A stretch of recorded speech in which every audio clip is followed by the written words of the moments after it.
তোমাদেরকে আমরা সেদিন বিচারের মুখোমুখি করব, প্রতিটি লাশের হিসাব নিব, প্রতিটি শহীদের হিসাব নিব।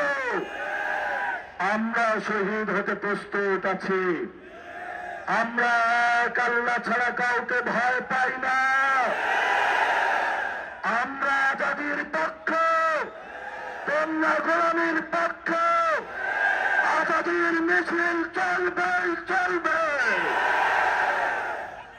প্রিয় উপস্থিতি, আমরা সবাই আজকে হাত তুলে শপথ করি, যারা গতকালকে আমাদের ভাইকে শহীদ করেছে, আমরা আমাদের ভাইয়ের শপথ করে বলছি, আমরা আগামী 12 তারিখে ব্যালটের মাধ্যমে প্রতিশোধ নেব ইনশাআল্লাহ।